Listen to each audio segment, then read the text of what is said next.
Hello and welcome, everybody. Welcome to our very first podcast of Q'd. My name is Mark, and I'm alongside my partner and good friend, Nick. Hey, how's it going, man? Good, man, good. So just to, first of all, thank you for those that found us. Thank you for those that have chosen to join us. I truly hope that we can be funny, entertaining, informative, or anything in between. As long as it's something. As long as something registers, we're just happy you gave us a chance to check us out. Just a little bit of backstory behind what we want our podcast to be about. We're going to be primarily about technology, gaming, entertainment, really anything that comes to mind and anything else that it can trail off into being on the podcast itself. However, today, for our first podcast, we are homing in on what is to be, right now anyway, some of the biggest news that's hitting the technology realm, if you will, for computers at least. It's Nvidia's announcement for the 3000 series. Nick, I know you've been following quite a bit in terms of the 3000 series from the 2000, especially with ray tracing. That being said, though, give us a little bit of background. Tell us why this is important to you and maybe even how you got into graphic cards. Sure. So, GPUs in general have been a pretty large, have made a significant impact inside of our lifetimes and our history. And why the Nvidia 3000 series is making such a big impact is because the ultimate switch from something called rasterization to ray tracing. So if you've been following any game industry related graphics programming stuff, you've probably known that ray tracing is something that's kind of been talked about for a while. We just haven't had kind of the compute power, really the need for companies like Nvidia or AMD to push this type of specific hardware out for consumers. So it's just a really exciting time to be a part of, to see like the industry as a whole move towards a more interesting type of rendering style. This rendering style you could see in a lot of animated movies, so using something like Pixar. Now the difference is you have something like, you can say offline rendering, which is often a term that people use. So offline rendering being something like a Pixar movie, right? You have this beautifully animated thing that has very nice detail and animations inside of it. That's animated, one scene may take several hours to animate. Well, games, you can't do that for obvious reasons. You need to pump out 60 frames a second. So, And that's the big difference, though. That's the big difference. It's the opportunity that technology is giving us now in terms of the how many flops a graphic card has, how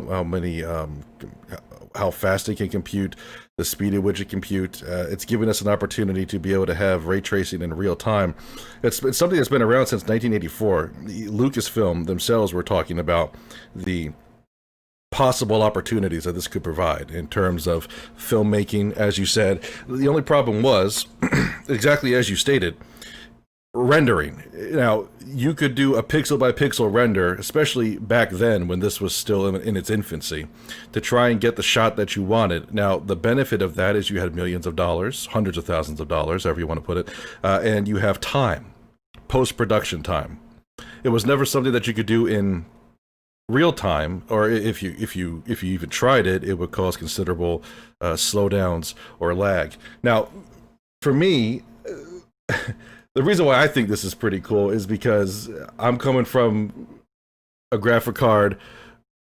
Well, let's go back a little bit. Before ray tracing, before any of this was even a topic of discussion when it comes to consumers. Now, when I was out shopping in 1999 and I picked up my Voodoo 3 2000, which had a whopping 143 megahertz of clock power and 16 megabytes of SDR RAM, that blew me away. Now, I didn't think it was going to get better than that. And now we go from that to the 8800s that really started to mess around with reflections and colors and how it would. You said the difference between ray tracing and there was a what is it called? Raster? What is it called? You know it better than I do.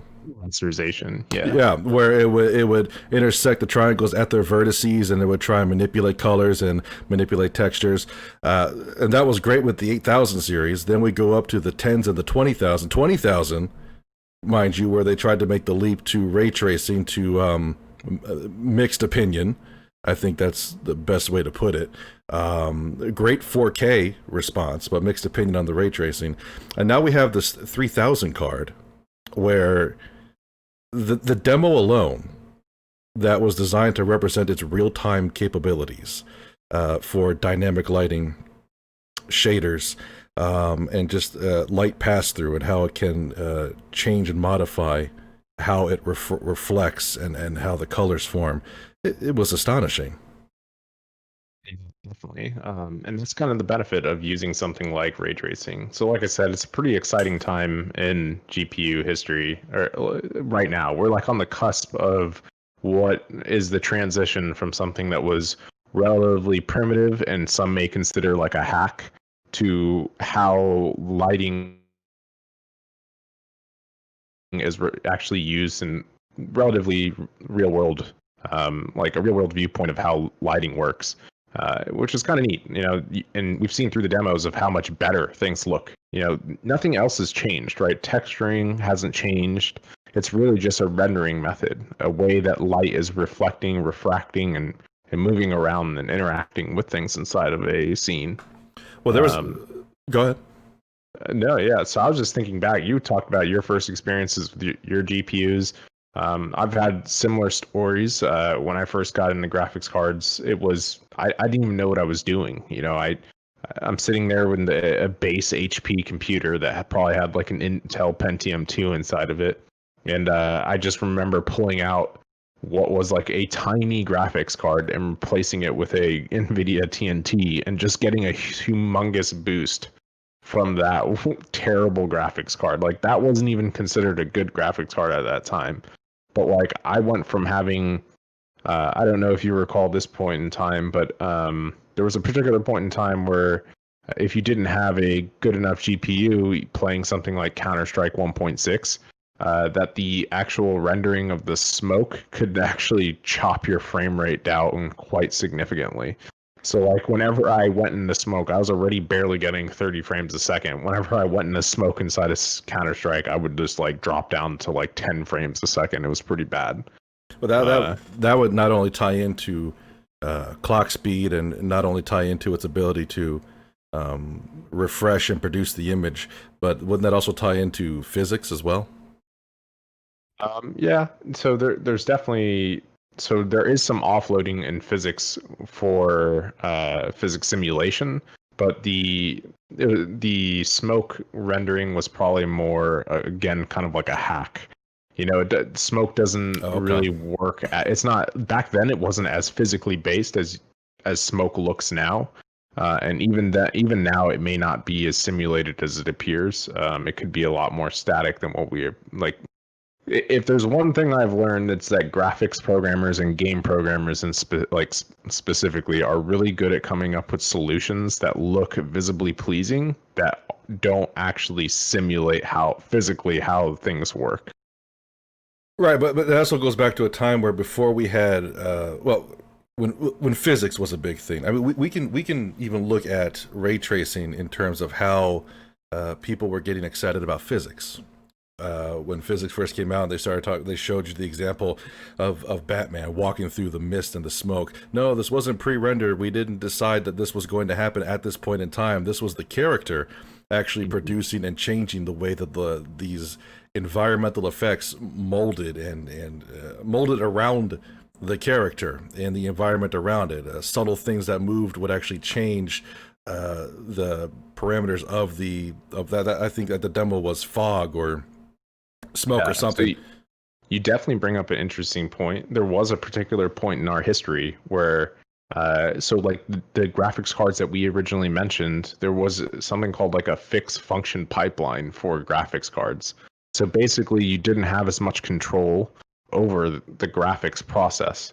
I mean, it's argumentable. Like, there's an argument today that you really don't have a whole lot of control over what the GPU can do, but you do have more control over it now than you did in, let's say, 1999, 2000. So like you write these programs now called shaders, And these shaders allow you to do exactly what you say. What you said is have this type of, you have a character walking through some type of smoke, and that smoke is kind of like molding around their model. Now, what's funny about that is that that exact example is kind of like falls into fluid simulation too.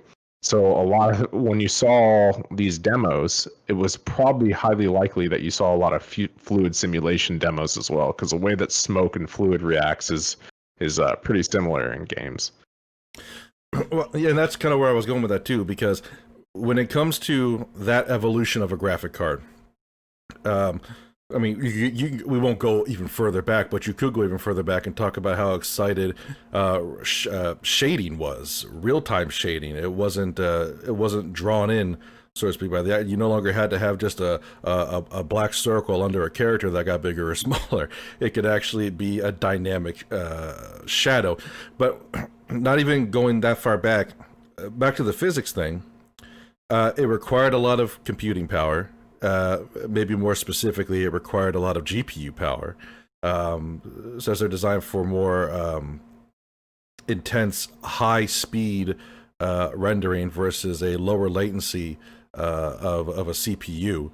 We'll get into that too in terms of the difference between the two. And I mean, there was even a time when games didn't need a GPU. But before we even go there, ray tracing is seen, if you look at it from my perspective, more of a consumer's outside looking in kind of perspective. It's going through an evolutionary cycle that I saw physics go through, because now ray tracing is no longer as painful on the card or on your performance in terms of gaming, but it's also becoming it's replacing the pre-processing of this reflection is designed for this helmet or this piece of glass, and it's always going to be. You and I, we did that when I was showing you Star Trek Online. Remember, we were looking at the reflection. It was just the reflection of the dance floor, but there was no movement. There was nothing dynamic about it. It was a static. You told me it was almost like a programmer's trick, like a camera trick, almost, right? Exactly. So there's multiple different reflection methods, but yeah, you can, in some instances, you can kind of see the reflection being exactly that, is a camera pointed in the opposite direction. You see that a lot in older games. I mean, when you think about it, it makes sense, right? But there's artifacts with that.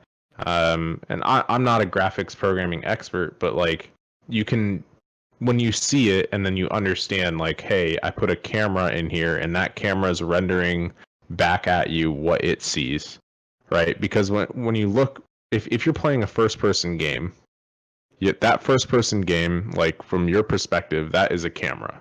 And if you walk up to a mirror or something that's reflective and you expect them to show you yourself, there needs to be another camera. So technically you're rendering, when you think about it, you're rendering two scenes, right? You're rendering your perspective, looking at another camera that's rendering its perspective. It's kind of a weird problem, but yeah, like that's one way that people solved it. But with ray tracing, kind of this whole thought process changes, right? Instead of doing this hack, you're literally shooting. The easiest way to think about ray tracing and something called path tracing is, think of the camera as your eye, and you're shooting a photon, a light beam from your eye to an object. When it intersects that object, there's some random chance of bounce, just like real life. The only difference being in real life, like there's light sources that those bounce from instead of your eye. The eye is really just the light being shot from the camera is kind of a easier way for us to think about path tracing. But Go ahead. yeah, no. So the interesting thing is like you said, you get like very nice reflections, like what we saw in the demo. If you compare those reflections to some even games that are coming out now that aren't using ray tracing, they're a lot better. Like, and they basically get it for free. It's pretty interesting. Well, and this is different. So I was looking over material before we recorded this. Some of it provided by you, and I was curious about. This is, of course, this is different than like the Fung lighting equation that I was reading over, and it's different than that's more of a predetermined. If this light is here, then it should look like this here, but that's not a real time render. That's an assumption, right? It's deciding through a mathematical equation what should happen. That's completely different, right? So that's I believe you're referring to, is that the article that you're referring to, the one the how GPUs work article? Where it talks about homogeneous coordinates and all that. Yeah, Yes. yeah. So yeah, exactly what you're saying. That's a very old article, but it's very good, and it's actually really good to just like read through it now because so the way that those things work. And we could probably post it up in show notes or something. Yeah. But it's a really good article. It's actually published by Nvidia. Nvidia has a ton of articles that are published. This one was published in 2007. So when this was published, I believe like he was the person that wrote the article was laying out how the fixed function pipeline has changed to something like what we call CUDA now, basically, which is like compute unified processors, something along those lines. But yeah, exactly what you said. It's an equation that you can just plug in some numbers, and then it will give you back some. Like, okay, if I'm here in this position and there's a light source here, plug in these values and insert it into this equation, and now tell me how lit this pixel should be. So like that is what are working on with to this point right now. And that was really lots of tricks. That was that's what also drove in a lot of ways the evolution of GPUs, is it not? Because of the amount of triangles that it would have to process and put on the screen, and then cover it in a texture, and then have it within a blink of an eye or as quickly as it can change in terms of what direction you're looking at, and that became more and more hardware intense. And that, I mean, because at that point we're not talking about a game that could be software rendered like back in the day, like Quake, Wolfenstein 3D. Not even just first-person shooters. Any game of that era could be software rendered, and it would use the CPU, and it would take not assets, but it would take power, not processing computing power away from the CPU and the RAM, and it would do it that way. But once we started getting standalone GPUs, that's what really opened the floodgates in terms of being able to evolve how we are able to display these images, improve refresh rates, improve texture quality, and improve how the image looks. I mean, you could just look at going backwards, the first 3D games, like think of the PlayStation 1 versus Doom Eternal. That's all it could do at that time. Is it fair to say that was also what was driving us to the point of where we're at now, which could be potentially real-time ray tracing? Yeah, absolutely. Yeah, I believe that's absolutely correct. When we do this a lot as people and in tech, whenever we see a problem, we try to solve it the best way we can, and then we kind of improve on that method until we hit a kind of like a brick wall. Until you've almost pushed the limits of what you could do with that particular mental model, or the way that physical thing works.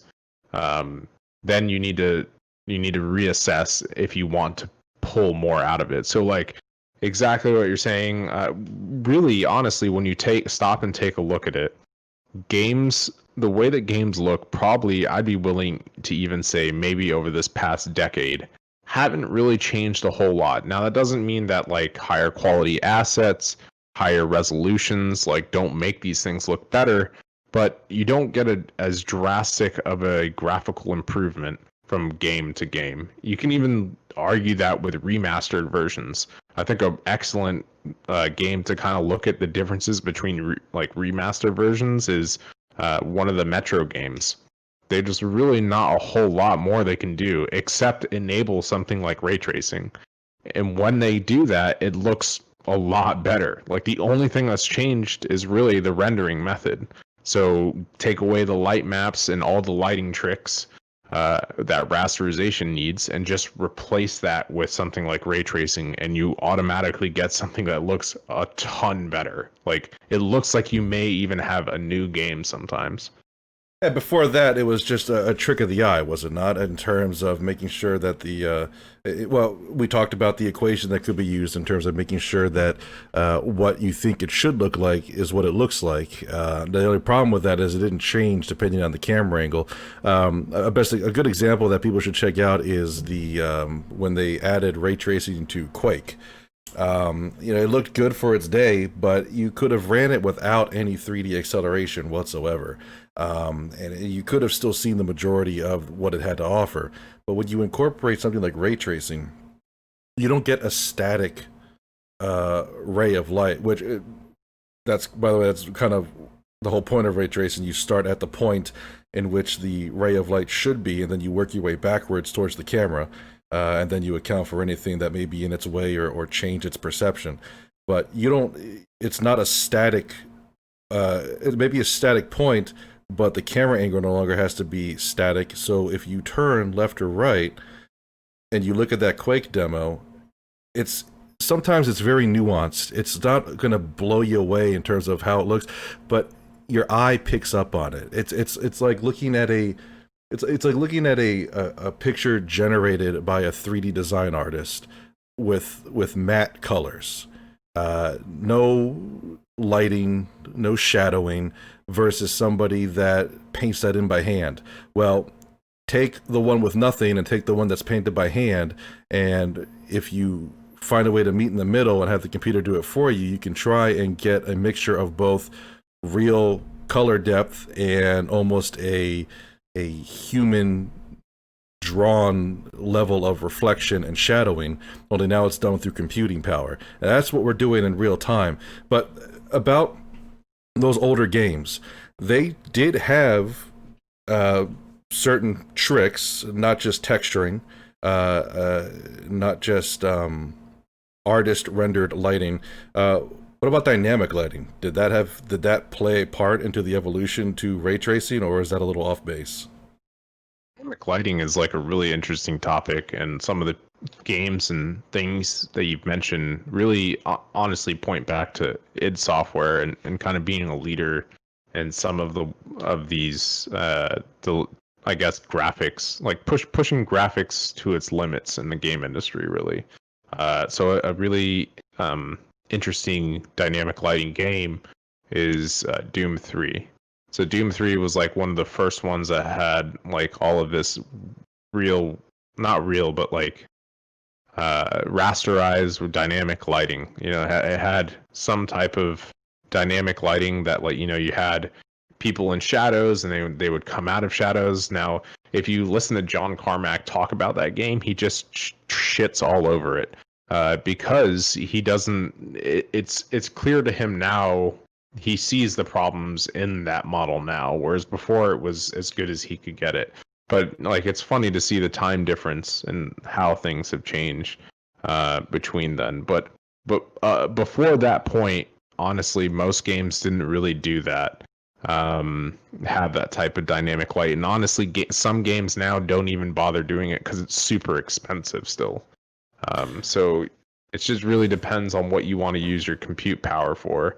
But in today's games, now that we're moving more towards ray tracing, we'll probably see, like, I would guess within the next 2 or 3 years, especially since consoles are coming out with support for this type of technology, we're going to see more games add this, like, more particle effects, more lighting effects, just things that we wouldn't normally see in modern games. Does ray tracing would that affect particle effect? I mean, I get it. I guess Absolutely. Well, it would affect it in a sense that okay, yeah, like a fire, or Exactly. the reflection of shrapnel, something like that. Okay, yeah, okay, that makes sense. I was thinking more of a physics. Sticking with your fire example, that's a great example, right? So think about you're playing a game and you have a fire and there's characters sitting around the fire.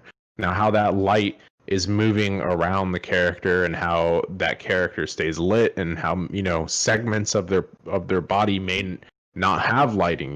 Maybe the left portion of their body will have less light than the right portion, and those types of things are going to end up looking really, really beautiful inside of games that utilize ray tracing.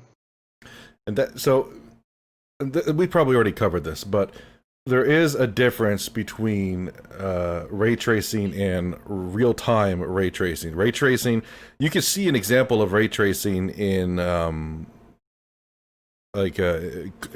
computer-generated car photos, Yeah. or computer-generated. Oh gosh, what's the thing? Home decor, right? Remodeling. If somebody were to try and generate that, you can see it because the computer is able to synthesize an idea as to where or how this piece of furniture or this car will look under direct sunlight, or passing under a bridge, or having a dimly lit room, or an ambient TV glow. Now, that's something that we could do, and that's fairly more common. I think it's more common than people realize. I think people sometimes don't realize when they're looking at a digital image or not. It's become the water has been very muddied in that regard. Sometimes you can tell right away. Now, real time, however, that is going to be more on the video game side of things, maybe even movies. I could imagine that be a lot of post-processing downtime that's taken out of the production schedule. If you can do that, and if you can shoot something and then have an algorithm automatically determine where that point of light should be in relation to the camera that you're using, and change it in real time for the shot, and then of course you can clean it up later on. But the real time, that's what's going to be like the game changer. And moving forward, we're not just going to start seeing that in high-end computers. We're going to start seeing that in consoles. We're going to start seeing that pretty mainstream, would you say? Definitely. So more to your point, yeah, definitely. The thing we talked about earlier and that you just mentioned was sometimes referred to as offline ray tracing or offline rendering. Those are techniques usually used exactly what you said. So you have some type of 3D model. Maybe you're using a program like, I think even Maya or something supports something similar like this. You just want to render out a scene, and you don't need it to be real time. So you can swap out rendering methods. Like I think Maya supports this as well. Like you could literally swap it out to some type of car rendering, or let's say I'll just use like a Pixar movie, a kids movie, or something along those lines. Whenever those animations are done, they're using ray tracing. And right now, a lot of the bulk of the work, or in the past, it has always utilized more of the CPU than GPU. Although I'm sure nowadays they have within the last 10 years, maybe even longer, utilize as much GPU power as they can. And we'll probably start to see these two paths cross as video games start looking better and better and using more real-time ray tracing. We'll actually probably start to see movies and other types of studios be able to create these animation films and things much quicker. Well, simply because of just being able to do it in real time. Well, and the technological curve for GPUs is far more aggressive than it is for CPUs in terms of its computational capacity, its growth curve. CPUs have there's more of a don't get me wrong, they're fast obviously, but they're for a more lower latency computing power in terms of the graphic card. So yeah, I mean, I completely agree with you. The CPU is going to matter, in my opinion, depending on what you're doing. That if it's not mathematically high level in computations, which is usually CPU intensive for now anyway, I definitely agree with you that we could start seeing graphic cards being used more and more in a professional realm, not just people focusing on the computer itself. But speaking of computers, future of computer graphics, future of computers, future of computer. Where do you see GPUs? I mean, in my opinion, I think GPUs are already starting to supersede the evolution of a CPU. I think the GPU has become more needed, or perhaps even more desired by enthusiasts that build computers, gaming computers. You're starting to see RAM upgrades and CPU upgrades less and less, but people are willing to buy the next GPU, even if it's a generation after, even if the generation gap is only a few years and the performance is only percentage-wise almost negligible. People are willing to get the money because they want that little 1 or 2% extra performance. How do you see the evolution affecting the future of computers? GPUs always solve for a very specific type of problem. So CPUs have been around for quite a lot longer period of time. CPUs also do some type of parallel processing nowadays, and there's superscalar stuff, vectorized stuff, like it can go on and on. Some CPUs even shipped with a onboard GPU. A very small GPU, and that's just a consequence of in the past them trying to speed up the CPU so that way nobody would have to buy a actual graphics card. Do you mean the integrated, like when you would get an integrated Intel graphics solution? Is that what you're referring to? So even before that too, but yeah, the integrated graphics is a product Like an APU? of a lot of work done. So it's more like okay, so in like Quake 1 days, Quake 1 I think was like the last id Software game that was allowed like software rendering basically. I think all the other predecessors, maybe Quake 2 also allowed it, but I think Quake 2 was like maybe Quake 2 offered it, but they said, barrier to entry is like graphics cards in this game. But Quake 1 was like, okay, software rendering, we're still doing it. But if you wanted to so you had two options at that point. I don't know I don't think they immediately did hardware acceleration support for Quake. I think the only option was to get a better CPU that had instructions that were like made to do these computations faster, these floating point computations. Well, maybe not necessarily faster, but more in parallel, kind of like what a GPU does. So,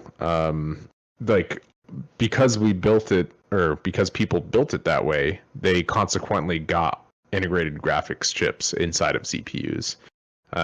Which again, they're not nearly as powerful as like a humongous GPU, like a 3090 RTX that's coming out, but it's interesting to see like what problems they're trying to solve for. So you have the CPU, which is really just trying to solve for very specific general purpose computer usage, and then you have the GPU, which is like machine learning, video games, like, or whatever. But the way that a GPU works versus the way the CPU works is like vastly different. But what's also interesting to note is like GPUs are still at a point where their performance is increasing. We don't really see that in the CPU realm right now. CPUs are they're a little, I mean, peaked. I mean, you and I were talking about it. I think it was you and I when I was talking about how I was well, not really considering, but investing money into the GPU. I automatically start thinking about the surrounding components that are going to be helping the GPU performance duties. I'm searching for a bottleneck, so to speak. Yeah. That bottleneck concern, however, when it comes to CPUs and in RAM at this point, especially if it's just designed for gaming, that doesn't matter as much anymore. I mean, when you and I were talking about it, the Ryzen CPU that I have, if I were to go from my generation 1 to the generation 3, it's like a 10, what was it, like a 10%? No, it wasn't even that. It was like a 1 to 5% frame rate increase that is just strictly based on the CPU.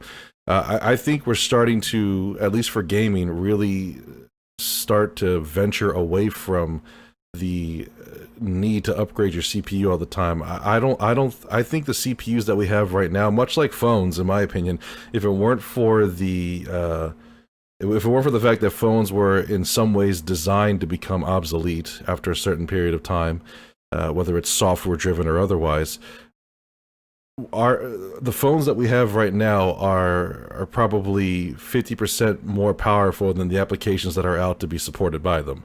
And I feel that way about computers too. I feel like my CPU and my RAM is still going to perform very well into the future, as long as, well, assuming, of course, what's coming down the pipeline. But I feel like I could go through 2 or 3 generations of GPUs before I ever need to touch anything else. So I think that gives credence to what you were talking about. The GPU evolution is not showing any signs of slowing down. Neither is CPU evolution. However, the demand and in my opinion, the necessity of CPU evolution is just not on the same playing field as a GPU is. I could always use a more powerful GPU. It's always going to give me a desired increase in performance. CPU, it'll give me a performance increase. It is desired, but now we're talking increase of speed versus like how much speed am I getting back, or how much performance bump am I getting per dollar that I'm spending, is what it really starts to come down to, and how long can I stretch it. Talking about CPUs and RAM though, which can even make us come full circle, id, a company that, you know, as a fan I'm very passionate about, and you perhaps even more so, especially with your career path and your interests, if you will. John Carmack has always viewed ray tracing as a potential. IBM in the 70s and further back saw ray tracing as a possibility. Already mentioned the 80s and filmmaking. Why was this always viewed? Was it always viewed as a hurdle or a problem? Because you mentioned that ray tracing, it's a problem or a hurdle that we're trying to overcome right now and make more mainstream. Has it always been viewed as something that is going to change the game? Yeah, so typically when you hear people talk about, so when you listen to, the weird thing is touching on what you're saying about John Carmack, like if you go back and listen to some of his interviews from the Quake days and Quake 2 days, he actually talks about ray tracing and how it will, once the hardware catches up, like there's no question as like what's going to be the winner. Like this is clearly the winner of what will happen. Now that doesn't mean that the other methods aren't going to work, because there's right now we're still in like this phase where we're like, oh, this is the hot new stuff, like this is great. Now there is there's quite a bit of complexity with that, and not every game needs to implement this. So it really depends. I would say like it depends on the game that you want to make and how you want it to look. So I'm trying to think, like Doom Eternal would be amazing with ray tracing. I can't even imagine, like that game already looks incredible. I'm trying to think of another game, but like a game like Fall Guys, you know, you're not really going to notice much benefit, you know, Well, the way it works now. you say that, but I thought, you know, I'm not a Minecraft fan, but that game looked fucking beautiful. Absolutely. I don't play Minecraft. I'm not a fan of Minecraft. I understand it. I also understand why it's popular, so I'm not shitting on it or hating on it. But when I saw ray tracing infused into that game, it was a different game. Oh, yeah, it looks amazing. I agree for sure. But you wouldn't have thought that though. I would have thought Doom. I would have thought maybe a stealth game. like Dishonored.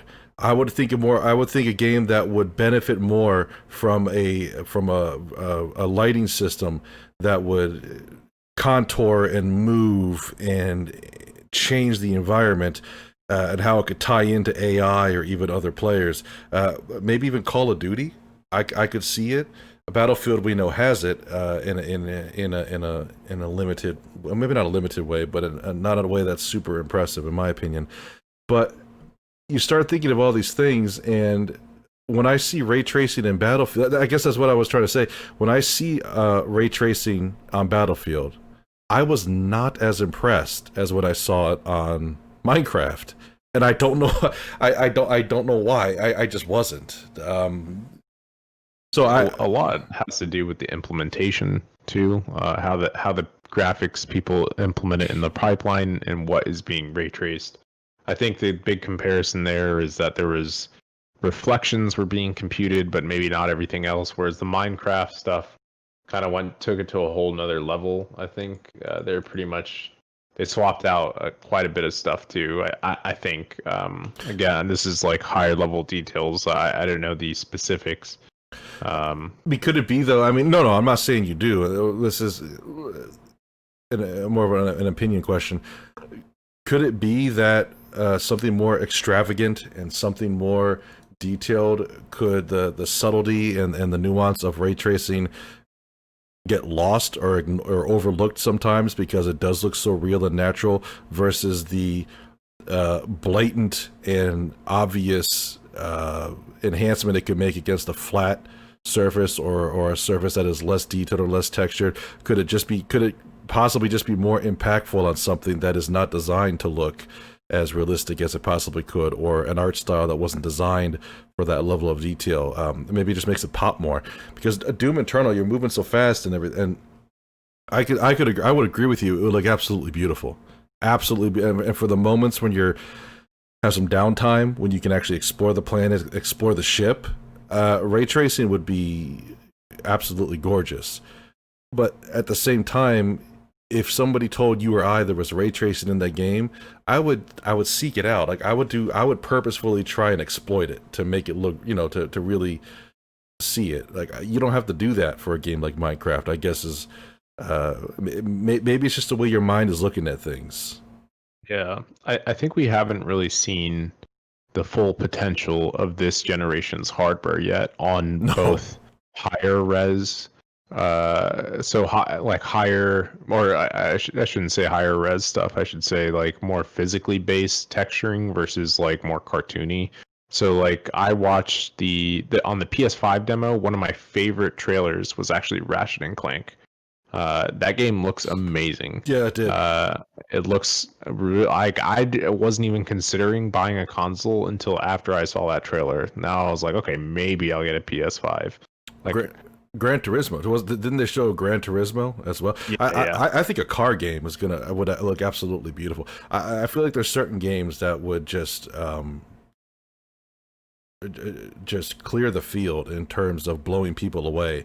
I think it's going to be games you don't expect. I think when you incorporate something as spectacular as ray tracing in terms of visual quality, the visual effects, I feel like the medium that it's in, the less you're expecting it, and the less overshadowed it can be from other elements, the more you're really going to appreciate it. Now, you could have a targeted demo to show it off, and it looks like, okay, the Nvidia marbles demo. I was watching it while we were just talking right now. I mean, I've already watched it a handful of times, but I just after talking about it, I just really wanted to see a little bit more of that demo, and it's amazing. But is it amazing because I'm purposefully watching for the subtle movements of when the marbles collide, the light flares or lack thereof light flares, when objects can interact with each other, the shadowing, watching for the shadows on maybe even the smallest of model paint containers that they have there. Is it is it impressive because that, or is it impressive because if I wasn't looking for all that, I wouldn't see it? And what I mean by that is, does it is it because it looks too real? And is that the point? Is the point for this to look so real and so lifelike that it doesn't take you out of the game or the moment by making you think about it?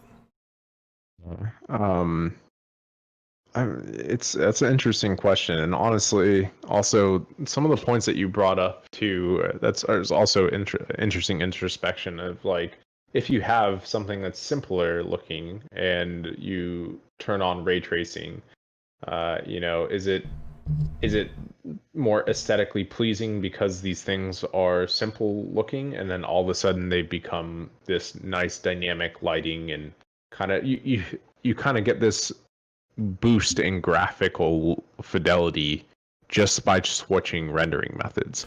And taking the example that you said, Minecraft, that's a great example. You look at the game, it's very simple, it's very flat, and you turn on ray tracing, and then all of a sudden there's all these reflections, there's this dynamic lighting, there's all kinds of things in this world. It's almost as if the world was rebrought to life. Well, it's kind It's of like pretty 4. incredible. It's kind of like 4K. You can have a you can watch a movie in 4K HDR, and some people will complain saying that the colors aren't popping enough. It's not vibrant enough. Well, no, that's not the point of it. It's impressive, but the point is to give you a very realistic experience, a very realistic looking picture. One of the, I think it was Star Trek 2009, people were complaining about its HDR 4K quality on Blu-ray. When in reality, if you look at how they color gauge and if you look at how they blended, it was the most realistic looking way that you could perceive that film. It wasn't designed to look like a bright green iguana on the LG test screen at the Best Buy when it's next to 4 other TVs that it has to try and outshine. Um, Cartoons as well. On the flip side of that coin, you can, if you want to see something that is going to pop, as far as color gradient, watch a cartoon that was rendered in 4K HDR. It's designed to make the oranges look orange, the red's gonna look red, like to an unrealistic level. When I look at ray tracing, I see an opportunity to make things as real and as whole as possible. Don't take me out of the game by making me think that this is fake. And that goes for movies as well. You can tell when people cheap out on 3D design, on 3D rendering, texturing, lighting. You can tell. You could also tell when they put a lot of care into the blending of the 3D and the CGI into the real world, both in shadow and coloring, in matting, as far as lighting is concerned.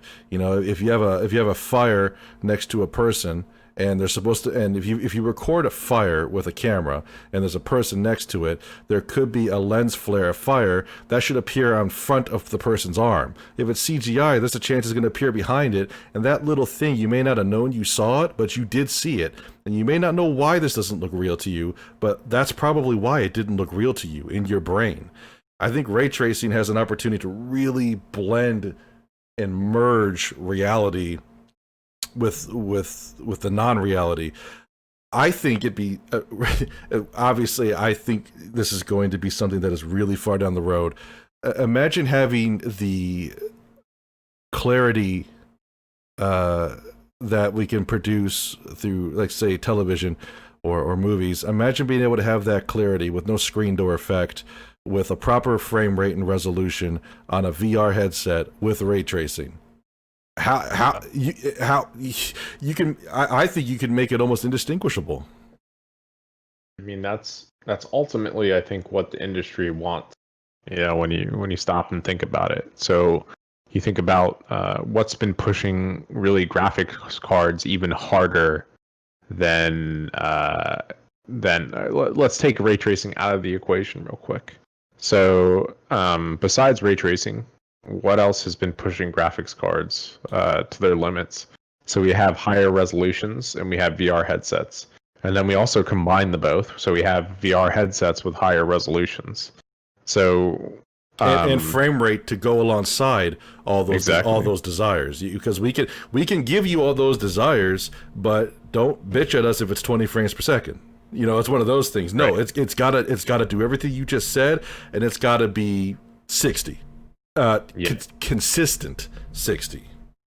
So I think what we'll see is exactly what you're saying too. Is eventually we'll see the merging of having some games utilize ray tracing inside of VR.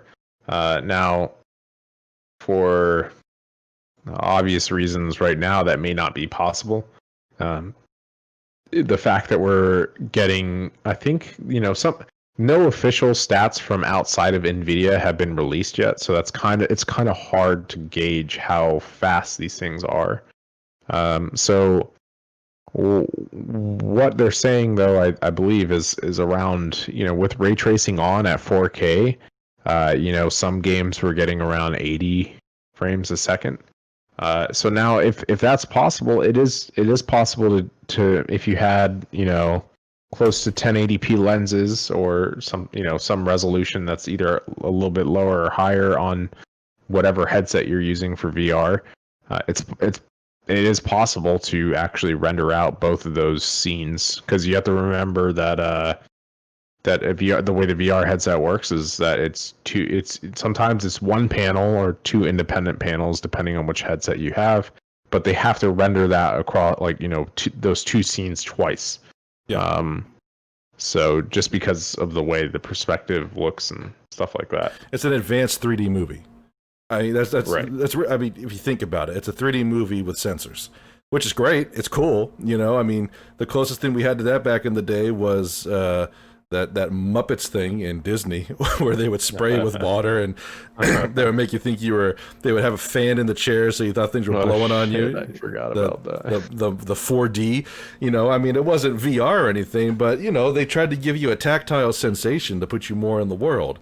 And that's the next step, to make things not only look more real visually, but in terms of perception of reality, in my opinion as well. You have the new Oculus, for example. The finger controls. You were telling me that I would notice it would almost be a disadvantage if I would have played the new Half-Life game on my Gen 1, because I don't have the same acuity with my controller in terms of how it's picking up each individual finger motion, or even just a couple of the fingers. That alone for you really boosted the experience. Well, imagine when we start integrating all of these things together, we're going to have something that, if it's not it exactly, I mean, we're a long ways from this too, but it's going to be similar to like a holodeck, from Star Trek. You walk in there, it's you can't separate reality from fiction. That's what I think is the goal here, and I think we're getting closer to it. By the way, I don't know if you mentioned you said the stats. We were looking at those benchmarks. It was like 80 plus frames per second just with the 3080 comparative to a 1080 and a 2080, and that was at 4K. And I believe that was with that was with ray tracing on, I believe. Yeah. And that was 4K. Yeah, right. So they were rendering at 4K resolutions with ray tracing on at 80 frames a second. So again, it's certainly possible that this generation that the hardware seems to be able to support it if these numbers are correct. I mean, we'll definitely see next week. We actually haven't mentioned this, but I believe next week is the release date. September 16th. So that's pretty crazy. I believe it is. Yep. Yeah, I don't know. Speaking of the release date, and I don't know if I'll even be able to get my hands on one of these. No. At all. Yeah, it's kind of sad to think about that, and kind of another problem that the graphics card, well, not necessarily a problem for Nvidia or graphics cards manufacturers in general, but over the last few years, the cryptocurrency miners have really been consuming lots of the GPU markets, just like products. So it's very, very difficult for us to be able to find things. I remember when I was looking, I bought my 1080 right before craziness happened, and I got mine for a pretty reasonable price, about $450. and after that, you about 2 months later, you could not find one at all. So hopefully we don't kind of fall back into that situation where it's just like, I don't think we will.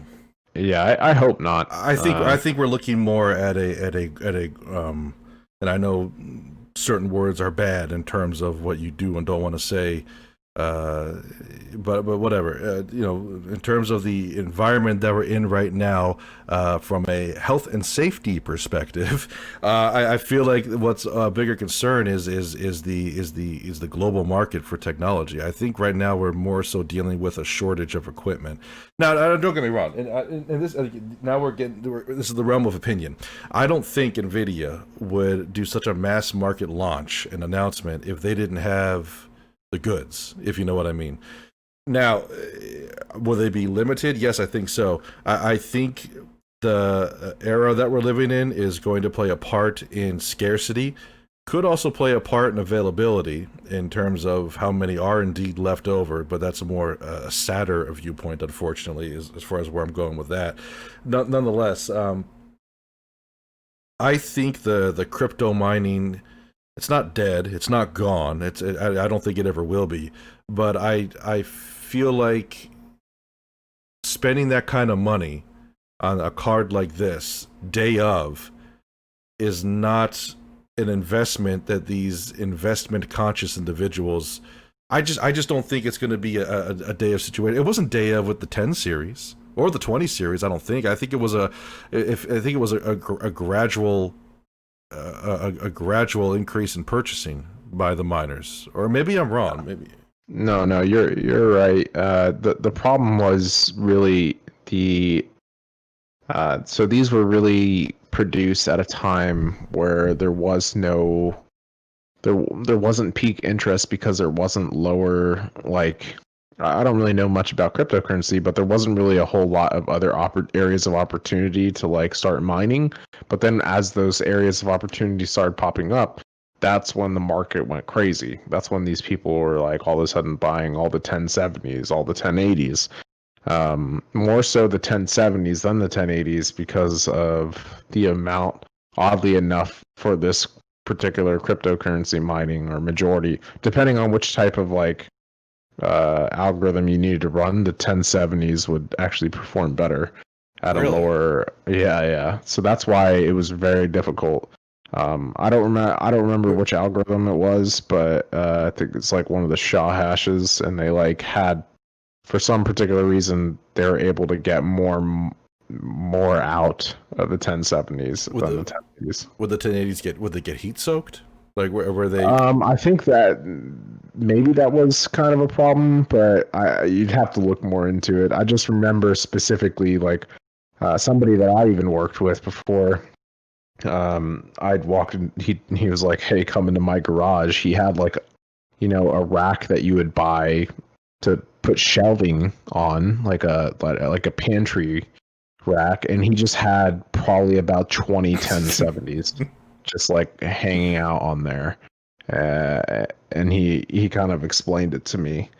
But yeah, like the fact that he bought that many 1070s just to mine is crazy if to I were, me. I mean, if I were to just put it in a using my graphics card brain, because I don't know much about mining either, other than as you stated, I know there's algorithms involved, I know there's patience, and I know there's a lot of overheated rooms with expensive air conditioning bills. That's about all I know about crypto mining. But what I would figure is that they have a lower wattage breaking point than maybe like a 1080 or 1080 Ti. They don't come overclocked, and they are. I mean, they're probably just cheaper to run, and they're probably easier to stack up amongst each other.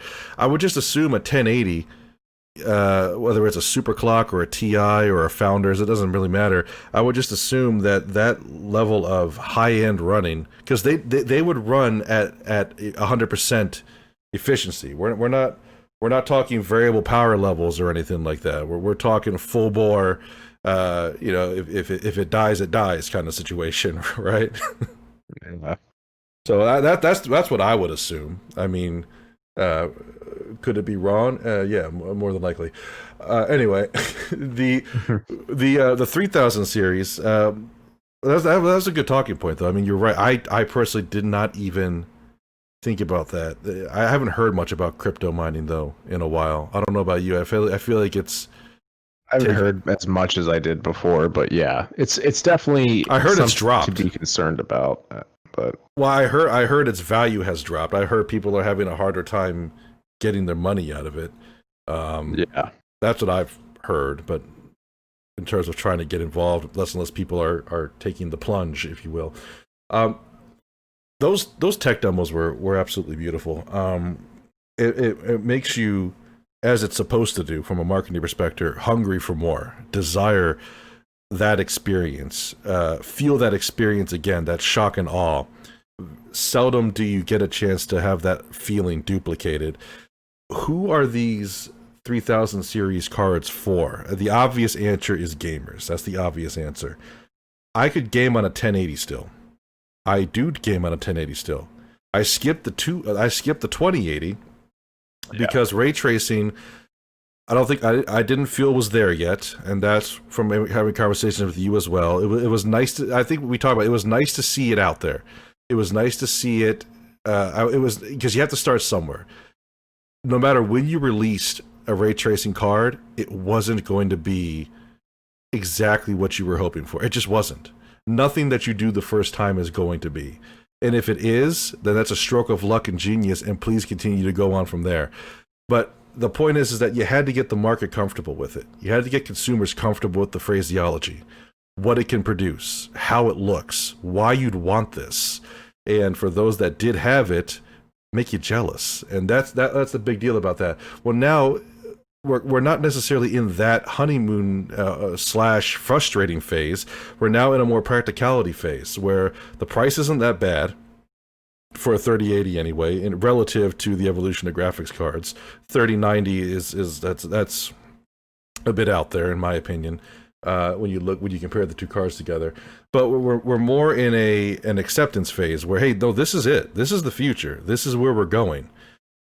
The fact, though, that you can still get performance out of these older cards, I think I know who these are for. I think it's for me. What is your opinion? I think they're probably definitely geared more towards.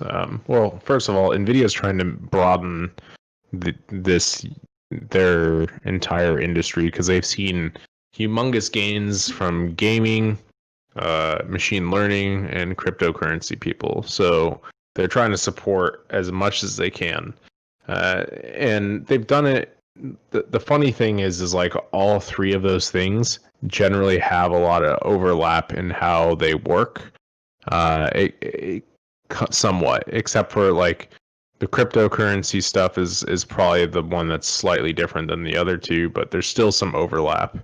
Um, but yeah, I generally feel that, obviously the ray tracing stuff is geared more towards the gamers. And I just hope that I just hope basically to get my hands on on one Well, of these cards sooner than later. I would really enjoy to be able to play a game like Cyberpunk that's oh coming yeah, out yeah. with ray tracing enabled. And right now, just like you, I'm on a 1080, and I probably will still have a great experience if I just play it on a 1080. But I would like to be able to enjoy that game as much as I can with a 3080.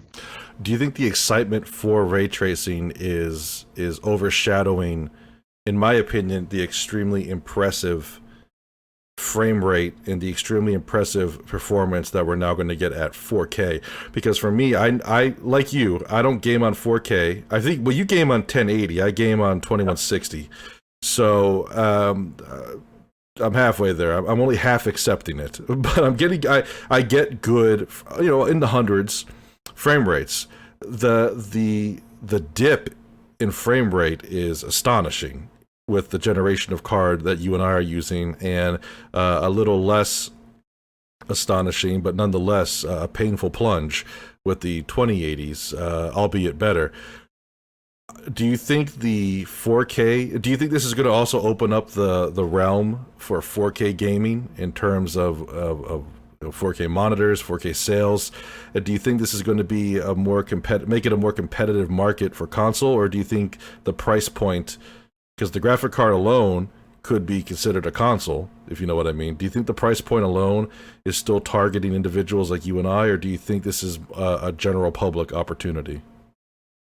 I think it's definitely targeting people that are enthusiasts with the 3080 specifically. I think the people that are more general casual about gaming, maybe not quite willing to make the hop to 4K yet or something along those lines. They will probably be more interested in some like one of their lower series cards. So like a 3070 will probably do them just fine. Save, I think, probably about $250, $300 or whatever it is. That probably Um, easily, I would say, yeah, 250 at least. yeah. So like, I think if you're very serious about 4K gaming and about ray tracing, then you're seriously considering the 3090. Well, I mean, I'm serious about it. I'm probably gonna do the 80 though. 80 will probably get you where you're going to need to be. Especially you're at 2K now. Yeah, So, 4K to me, and I think we had this discussion the other night. To me, while 4K, I have a 4K TV. It's beautiful. When I make when I watch Ultra HD, so 4K videos on it, it looks fantastic. it's Looks amazing. really nice. Yeah, absolutely. Um, but when I game, honestly, like I 1080p, although it doesn't look as good. It still looks really good to me. Um, I just bought a new monitor. I'll probably stick with 1080p for another few years, and then when monitor prices kind of go on the decline for 4K, then I'll consider purchasing it. But the thing that's really been holding me back is that I need those high refresh rates. That like as somebody that enjoys using computers for play fast paced twitchy games, like to have a high refresh rate for my for my monitor. I know that nowadays, like a few years ago, they didn't even have anything. I think that was above 60 that was available in the consumer market. But nowadays, I think they're hitting 100 hertz refresh rate. I think on some 4K monitors, but they're pretty expensive. Oh, 4K. I thought you were just talking in. Okay, I was just kind of sitting here like, what? Okay, No, no, okay. yeah, both my monitors. So I have a 240 hertz refresh Yeah, rate monitor and a 144 hertz refresh rate monitor. That's pretty standard with 1080p, and probably 2K has some of those higher refresh rate monitors too. I'm at Um, 165. Yeah, so like I don't know. I mean, we can check Amazon, see exactly what it is, Well, how much they cost, but I think this new card is gonna. I think with 2K or 2160p, some people hate it when you call it 2K. I guess it technically isn't 2K, but whatever. yeah. I feel like with these new cards, jumping from a 1080 to like a 380, I feel like Hmm. I'm going to get a 1080s level performance on a 2K monitor, and for me, 4K being in this middle ground, I would much rather have the enhanced visual qualities, the superior panel in the monitor, combined with that frame rate. I don't need one extreme or the other. Like if I can hit peak refresh performance, frame rate wise, to mirror with my monitor, maybe G-Sync activated, um, that's the goal. I don't need I don't need 300 FPS on a 165 refresh rate monitor, and I certainly don't want 60 to 80 just because I can make everything look a little shinier. You know what I mean? I still think 2K is for computer gaming. In my opinion, it's where it's at. I've never put a console into it, but for me, that I think that's where it's at. I mean, just like you said, you're marrying your refresh rate of your monitor to the amount of frames that you're able to pump out with your graphics card. Yes. So it doesn't matter that, if I have RTX enabled at 4K and I have a 4K monitor and I'm just looking up the price now, an Asus ROG, so Republic of Gamers, like 27-inch IPS panel, 4K at 144 hertz is $1,800. So like again, like this is that's quite a bit out of my price range right now. But I think we'll see that change as once these GPUs come out. It's going to open up like people are now going to have good enough hardware to be able to run on those things. And then the next generation, whenever, because I mean the reality of the situation is in 6 to 8 months there's going to be a new Nvidia series out, but we won't see the interesting point is probably we will not see as big as performance gains in that next series, which is kind of what happened with the 1080 to the 2080 jump. Like you're not really going to see a whole lot of performance increase. I think you can always skip a generation. If the graphic card, if the graphic card and computer build you have is not capable of skipping at least 1 to 2 generations, you might not have done it correctly. And that's not a slight at anyone or anything. I'm just saying you have to be wise with the investment, and you don't want to do. When I say that, that doesn't mean focus on spending as little as you can for the biggest bang for your dollar at the time. That's only going to get you at the time quality.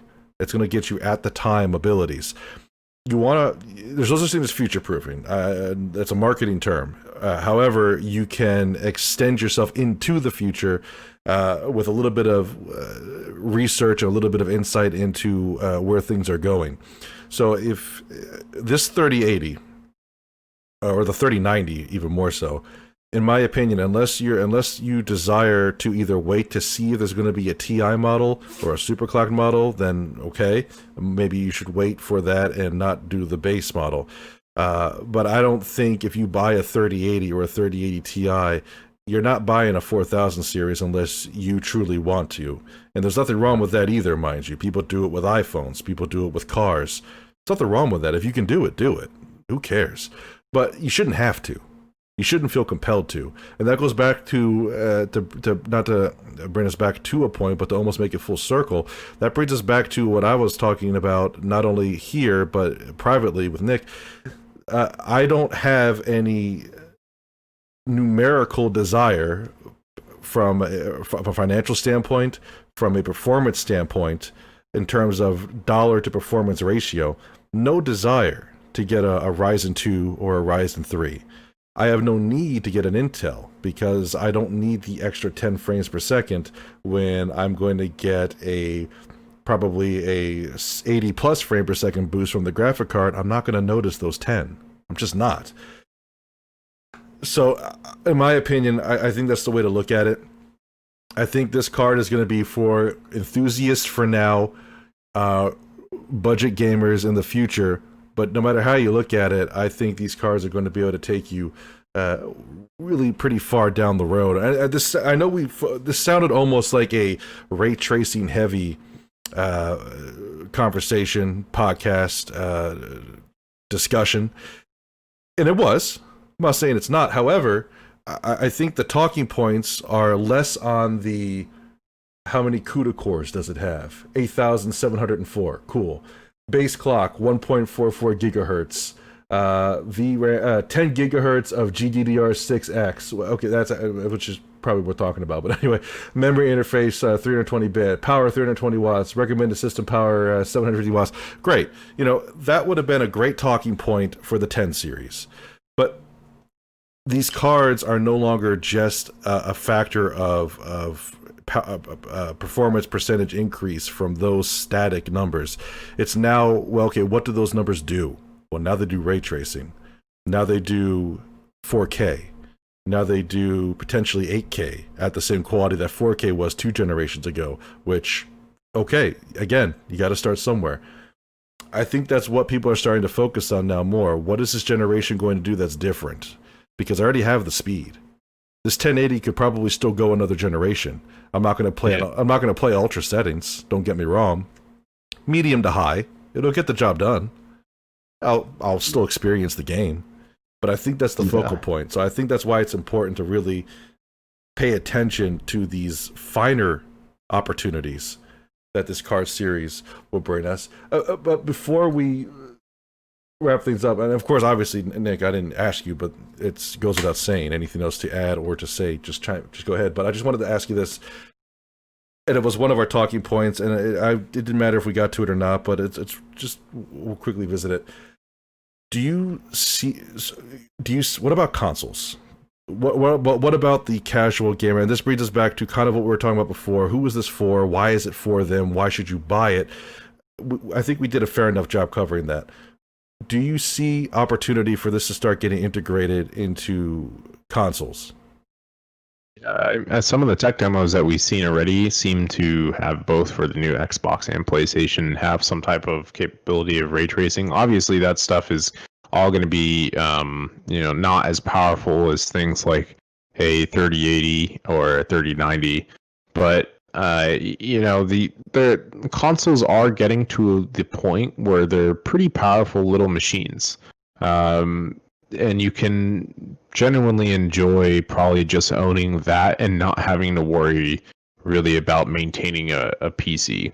Now, if you're a PC gamer, you probably will not switch to a console, but it's nice to know that like those things exist and they are pushing in the same direction as kind of what the PC gaming market is, and not to necessarily just stick to graphics and how graphics pipelines work for both PC and console. But it's really neat to see that cross-platform has been more of a push in video games in general too. So it's like I want to play with some of my friends that just simply don't have the enthusiasm to build their own PC or have the money to be able to afford those things. Yeah, there's no shame in that either. I mean, it could just be flat out ability, financially, or desire. Maybe there's a desire, but a pre-built computer is pretty expensive, and if shopping around, it can seem daunting. I mean, no one's saying it doesn't. You get used to it, but you have to have a passion to get used to it. If you don't have a desire to get used to it, then you're not going to really take the time to acclimate yourself to what you want. Because once you know what you want, you can shop within that realm.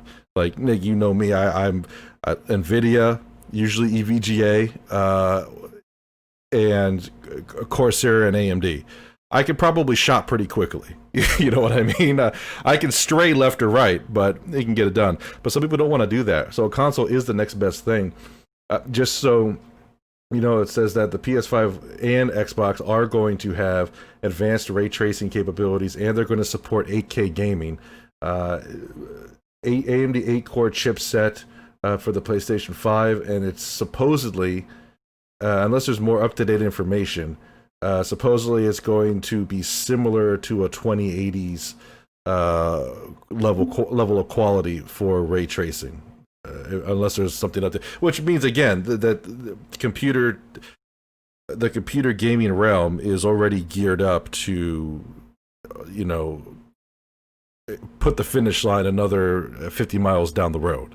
You know what I mean?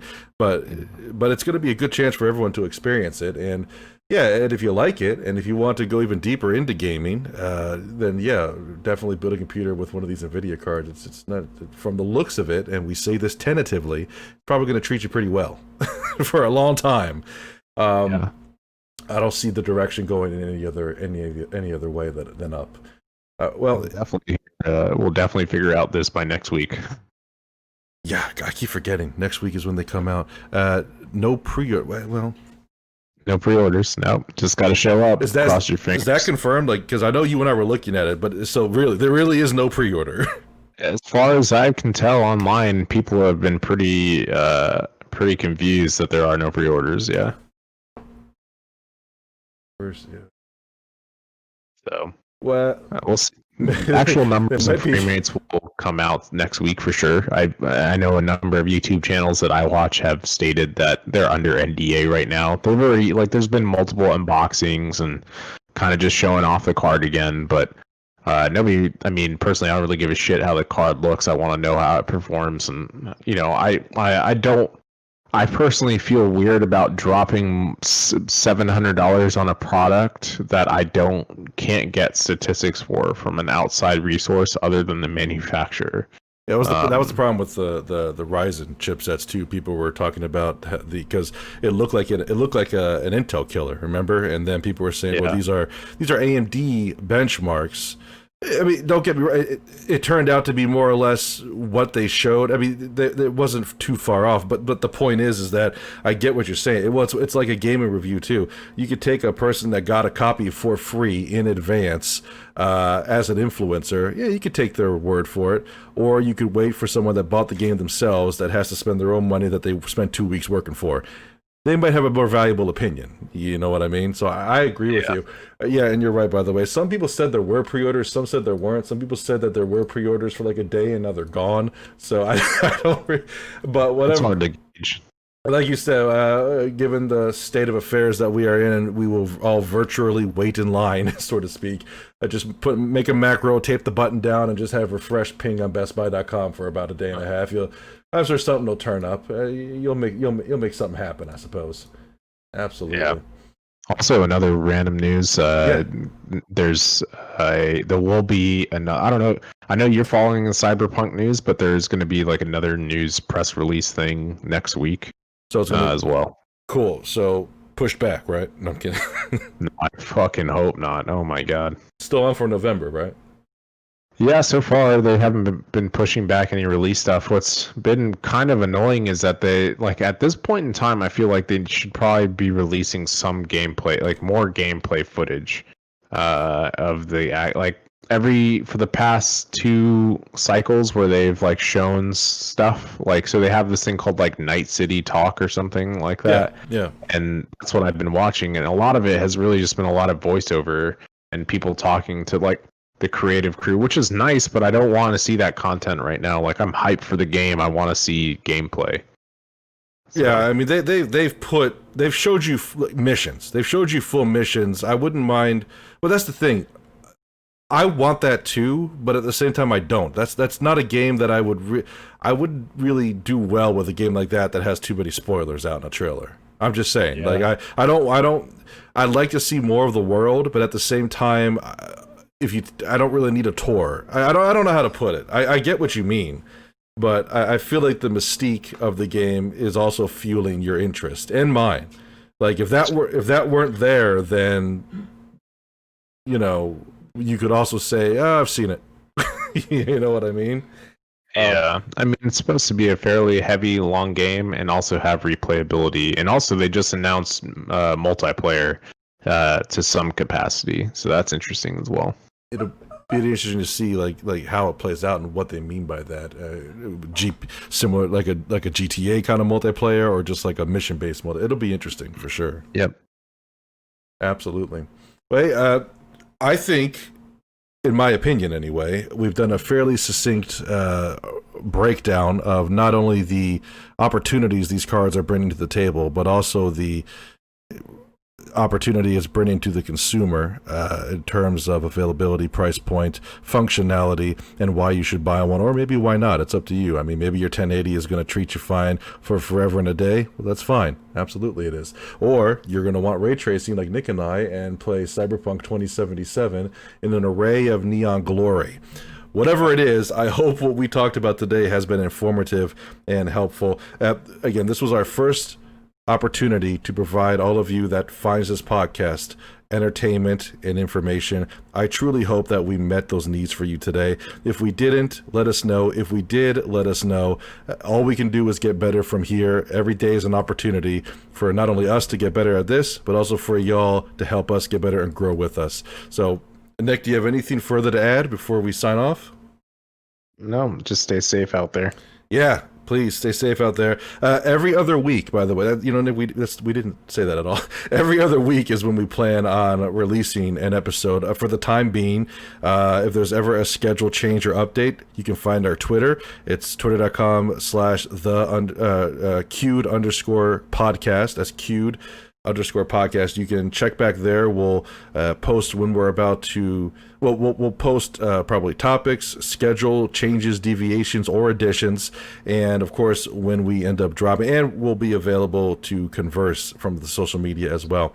Well, again, my name was Mark, and this was my friend, co-host, and partner for this podcast, Nick. And we will see you in a couple weeks.